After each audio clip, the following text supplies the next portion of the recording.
Hi there guys, I'm Nikhil from GreedyTech, and in this video I will be showing you the most important tips and tricks for your Realme 3i. By the way guys, I'll be making a dedicated video for the best features where I'll be showing you all the features offered by this phone. So definitely check out that video, link will be in the description. So guys, this is my Realme 3i and I have this particular color and it just looks pretty awesome. It's definitely better than the other colors. So if you're planning to buy this phone, definitely this is the color I would suggest you to go with.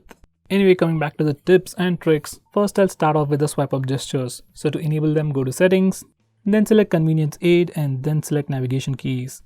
Now select swipe up gestures. Now we have all these different types of gestures and the first one is the best one. The first one is selected by default and this is how you can use it. Now if you want to go back a step, you can swipe from the right side, that's the right button, or the left button to go back a step. If you want to go home, swipe from the center. And finally, if you want to see the recent apps, swipe and hold. So these are the swipe up gestures. Now you might wonder how to trigger Google Assistant. So we have another shortcut for that. Once again, go to Smart and Convenient and enable this particular toggle. Once you do that, you can press and hold the power button to trigger Google Assistant. And there we go. How is the weather? So it's as simple as using that. And if you press and hold the power button for like 3 seconds, then you'll get the power options. So you can still use your power button for regular usage. Now going on next, I'll show you new gestures, that's the Android Pie based gestures on this phone. Right now they aren't that good, but if you want to give them a try, this is what you can do. Go to settings, then select convenience aid and now select navigation keys. Now select virtual keys and then over here we have two different layouts. I'll go with this one. This is the default layout that you can find on the Google Pixel phones. Now this is the new navigation bar. You just have two buttons, back button and home button, and there's no button on the right side. So back button is just like your regular back button. Once you click it, you go back. Now for home, once again you can touch it to go home, and for recent apps you can swipe up on the home button to go to recent apps. Next, you also have a nice little shortcut where you can swipe this home button to the right side like this to switch between applications. So it's a pretty cool way to navigate throughout your phone, but it doesn't work properly on this phone. So I would suggest you to go with swipe up gestures instead. So I'm going to select that now. Now we are using swipe up gestures. Now the next thing I want to show you is my favorite feature on this phone. That would be the screen off gestures. So to use that, you need to go to convenience aid, then select gesture and motion. Now select screen off gestures. Now these are all the gestures we have. I'll just enable all of them for now and show you individually. First we have double tap to turn on the screen. So once you turn it on, you can double tap the screen to wake it up. So there we go. Now if you're using face unlock feature, you can simply double tap the screen to wake it up, and when the display lights up, it sees your face and then immediately unlocks the phone. It's a pretty cool way to unlock your phone. That's great. Next we have draw O to open the camera. So once the phone is off, you can draw a no on the off screen and it immediately opens the camera application. Next we have draw V to turn on the flash. On OnePlus phones we can toggle the flash, but on this phone we can just turn on the flash. So now as you can see, the flash is off. Now I can do the V gesture to turn on the flash. And to turn it off, just press the power button once. And there we go. Now this V gesture is something I really like. Next we have music controls where we can do screen off gestures like this. Less than for previous song, greater than for next song, and finally you can draw two lines like this to play or pause the music. So that's pretty cool. Next we also have some other screen off gestures where we can custom create them, like we can assign something like WhatsApp for W. So I have WhatsApp. I don't seem to be having WhatsApp. So anyway, I'll trigger it to open Google Chrome. Now when this display is off, I can draw a W to open Google Chrome. Obviously you need to enter the password. If you have face unlock, it unlocks immediately. So as you have seen, with just a gesture, that's W, I can open Google Chrome. As you have seen, it didn't even show the lock screen because it used face unlock and immediately unlocked the phone. So that's pretty cool as well. Next I'll show you how you can use split screen mode on this phone. Now normally you can just press and hold the recent apps button and it opens the current application in the top window, and you can select the secondary application from the list over here. Or else you can go to the home screen and then select the secondary application from here. Now there is another way to do it. So the first way is to go to the recent apps page. Now click this button over here and then select split screen. Once again it opens the current application in top window and you can select the secondary application from here. Now besides these two things, we also have a cool gesture where we can swipe up using 3 fingers to open split screen mode. And once again that's the top window, and now we have opened the secondary application. Now this gesture should work right out of the box by default, but for some reason if that's not happening for you, just go to settings, then scroll all the way to the bottom, then select app split screen. Now make sure this particular toggle is enabled.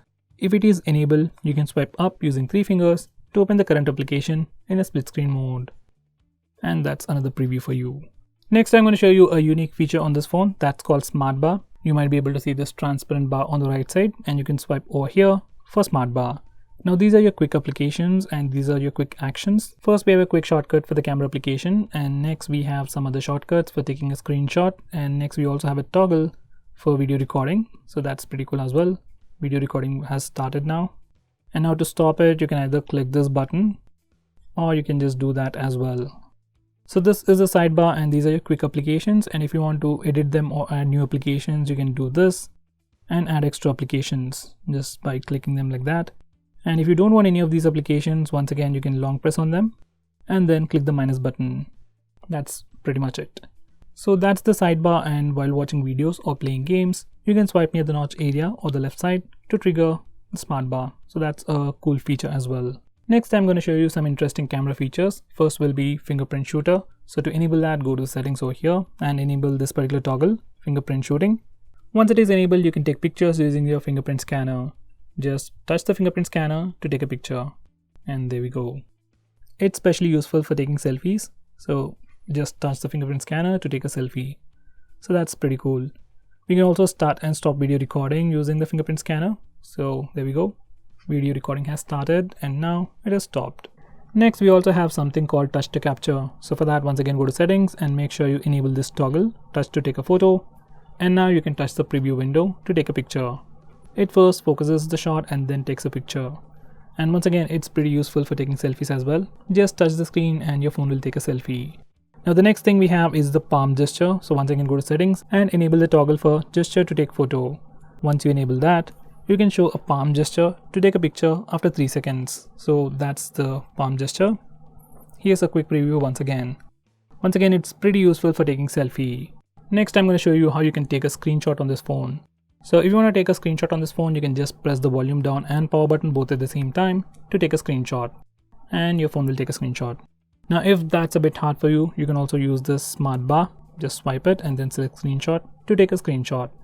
Now those two methods are available, but if you want something much more cooler, we have 3-finger screenshot. Just swipe down using 3 fingers to take a screenshot. Once again, it works literally everywhere and anywhere. Just swipe down using 3 fingers to take a screenshot. Now this feature works by default, and for some reason if it's not working, this is what you need to do. Go to settings, then select convenience aid. Now select gesture motion and make sure this particular toggle is enabled. And once it is done, you can swipe down using 3 fingers to take a screenshot. Next, if you want to take a longer screenshot, this is what you're supposed to do.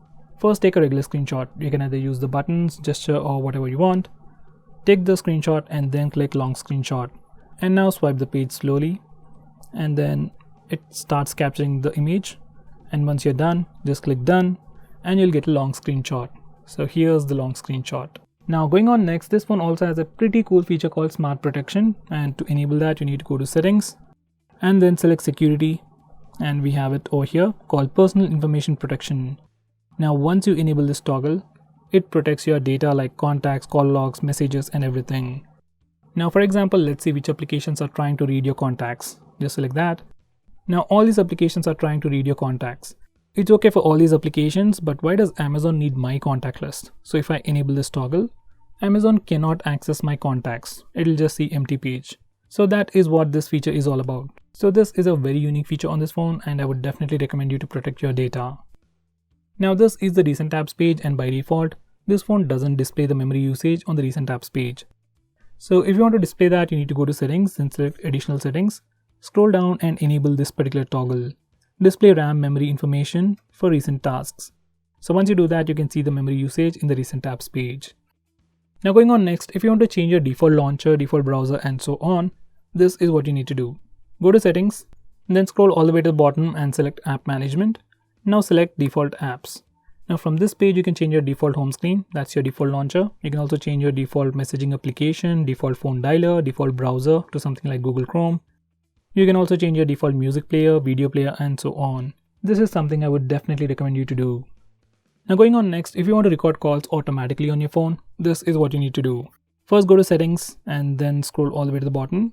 Then select system apps. Now select call. Now select call recording and enable this toggle. Once you do that, all the calls will be recorded automatically on your phone. Now this feature is available in India but might not be available in other countries. So if you can't find this feature on your phone, try using third-party applications. Next, if you want to display the battery percentage on the status bar, this is what you can do. Go to settings, then select notification and status bar, and then enable this toggle. Once you do that, you can see the battery percentage inside the battery icon. Next, if you want to display the network speed on the status bar, just enable this toggle and you can see the network usage on the status bar.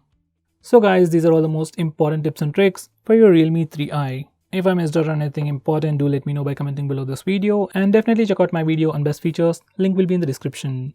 By the way guys, if you're planning to buy this phone, use the link in the description, it really helps the channel. And if you want us to make any specific video, tweet out to us with the hashtag AskGreedyTech on Twitter and we will try to make it as soon as possible. I'm Nikhil from GreedyTech signing off, have a nice day.